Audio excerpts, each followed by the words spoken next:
Chapter 16. The Fire. Later on in the evening, a traveller's horse was brought in by the second hostler, and whilst he was cleaning him, a young man with a pipe in his mouth lounged into the stable to gossip. "I say, Towler," said the hostler, "just run up the ladder into the loft and put some hay down into the horse's rack, will you? Only lay down your pipe." "All right," said the other, and went up through the trap door, and I heard him step across the floor overhead and put down the hay. James came in to look at us the last thing, and then the door was locked. I cannot say how long I had slept, nor what time in the night it was, but I woke up feeling very uncomfortable, though I hardly knew why. I got up. The air seemed all thick and choking. I heard Ginger coughing, and one of the other horses seemed very restless. It was quite dark, and I could see nothing, but the stable seemed full of smoke, and I hardly knew how to breathe. The trapdoor had been left open, and I thought that was the place it came through. I listened, and heard a soft rushing sort of noise, and a low crackling and snapping. I did not know what it was, but there was something in the sound so strange that it made me tremble all over. The other horses were now all awake. Some were pulling at their halters, others were stamping. At last I heard steps outside, and the hostler who had put up the traveller's horse burst into the stable with a lantern and began to untie the horses and try to lead them out. But he seemed in such a hurry and so frightened himself that he frightened me still more. The first horse would not go with him. He tried the second and third. They too would not stir. He came to me next and tried to drag me out of the stall by force. Of course, that was no use. He tried us all by turns and then left the stable. No doubt we were very foolish, but danger seemed to be all around, and there was nobody we knew to trust in, and all was strange and uncertain. The fresh air that had come in through the open door made it easier to breathe, but the rushing sound overhead grew louder, and as I looked upward, through the bars of my empty rack, I saw a red light flickering on the wall. Then I heard a cry of "Fire!" outside, and the old hostler quietly and quickly came in. He got one horse out and went to another, but the flames were playing round the trap door, and the roaring overhead was dreadful.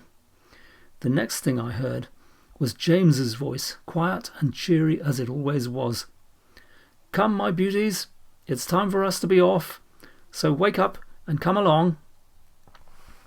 I stood nearest the door, so he came to me first, patting me as he came in. "Come, beauty, on with your bridle, my boy. We'll soon be out of this smother." It was on in no time. Then he took the scarf off his neck and tied it lightly over my eyes, and patting and coaxing he led me out of the stable. Safe in the yard, he slipped the scarf off my eyes and shouted, "Here, somebody, take this horse while I go back for the others." A tall, broad man stepped forward and took me, and James darted back into the stable. I set up a shrill whinny as I saw him go. Ginger told me afterwards that whinny was the best thing I could have done for her, for had she not heard me outside, she would never have had courage to come out. There was much confusion in the yard, the horses being got out of other stables, and the carriages and gigs being pulled out of houses and sheds, lest the flames should spread further. On the other side of the yard, windows were thrown up, and people were shouting all sorts of things, but I kept my eye fixed on the stable door, where the smoke poured out thicker than ever, and I could see flashes of red light. Presently I heard above all the stir and din a loud, clear voice, which I knew was Master's. "James Howard! James Howard! Are you there?"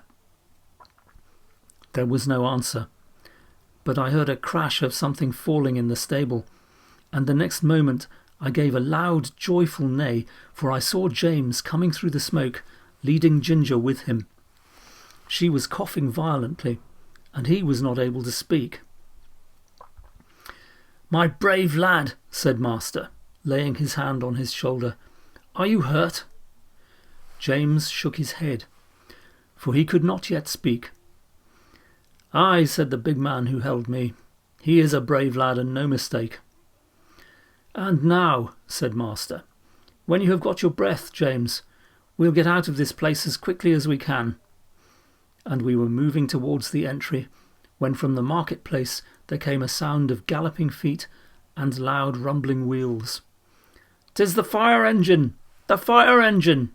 shouted 2 or 3 voices. "Stand back! Make way!" And clattering and thundering over the stones, 2 horses dashed into the yard with the heavy engine behind them. The fireman leaped to the ground. There was no need to ask where the fire was. It was torching up in a great blaze from the roof. We got out as fast as we could into the broad, quiet marketplace. The stars were shining, and except the noise behind us, all was still. Master led the way to a large hotel on the other side, and as soon as the hostler came, he said, "James, I must now hasten to your mistress. I trust the horses entirely to you. Order whatever you think is needed." And with that, he was gone. The master did not run, but I never saw a mortal man walk so fast as he did that night. There was a dreadful sound before we got into our stalls. The shrieks of those poor horses that were left burning to death in the stable. It was very terrible and made both Ginger and me feel very bad. We, however, were taken in and well done by. The next morning the master came to see how we were and to speak to James.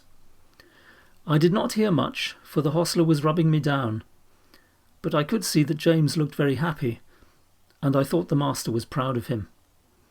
Our mistress had been so much alarmed in the night that the journey was put off till the afternoon. So James had the morning on hand, and went first to the inn to see about our harness and the carriage, and then to hear more about the fire. When he came back, we heard him tell the hostler about it. At first, no one could guess how the fire had been caused, but at last a man said he saw Dick Towler go into the stable with a pipe in his mouth, and when he came out, he had not one, and went to the tap for another. Then the under-hostler said he had asked Dick to go up the ladder to put down some hay, but told him to lay down his pipe first. Dick denied taking the pipe with him, but no one believed him. I remembered our John Manley's rule never to allow a pipe in the stable, and thought it ought to be the rule everywhere. James said the roof and floor had all fallen in, and that only the black walls were standing. The 2 poor horses that could not be got out were buried under the burnt rafters and tiles.